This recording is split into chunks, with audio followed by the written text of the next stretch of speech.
Welcome to the Baseface Network.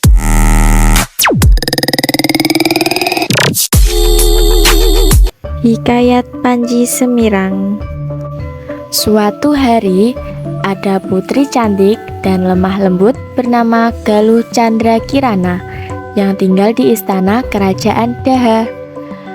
Galuh Candra Kirana mempunyai saudara seayah, yaitu Galuh Ajeng, yang mempunyai sifat yang kasar dan suka iri kepada Galuh Candra Kirana.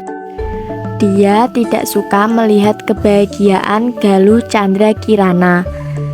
Saat Galuh Candra Kirana sudah dewasa, dia ditunangkan oleh Raden Inu Kertapati, putra kerajaan Kahuripan. Saat Galuh Candra Kirana dan seluruh kerajaan sangat senang, tetapi tidak dengan Galuh Ajeng dan ibunya Padukaliku. Mereka tidak menyukai akan hal itu. Padukaliku pun menyusun rencana untuk menyingkirkan Galuh Candra Kirana supaya anaknya bisa menikah dengan Raden Inu Kertapati dan dirinya bisa diangkat sebagai permaisuri.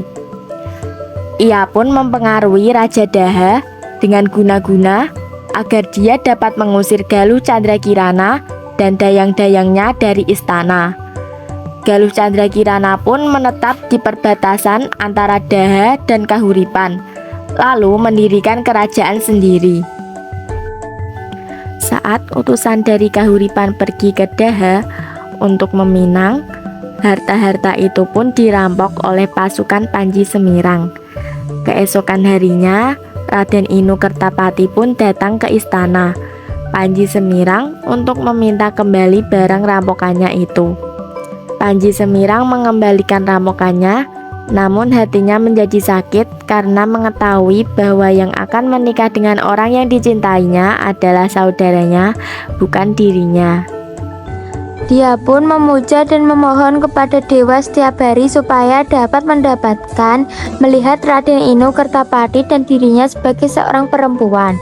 Panji Semirang pun dibantu para dayang bergabung dalam kelompok pengamen yang bernama Gambu Warga Asmara dan memilih merantau ke berbagai kerajaan atas arahan bibinya. Suatu hari, dia menetap di kerajaan Dagelang dan bertemu dengan Raden Inu Kertapati yang kebetulan juga sedang berjalan-jalan untuk menenangkan kepala karena tidak senang dengan hubungannya dengan Galuh Ajeng. Mereka pun melepas rindu dan rasa cinta mereka di dalam keraton yang ditepati Galuh Candra Kirana yang pada saat itu sedang mengenakan pakaian perempuan. Lalu mereka kembali ke Kahuripan dan menikah secara resmi sesuai tradisi mereka.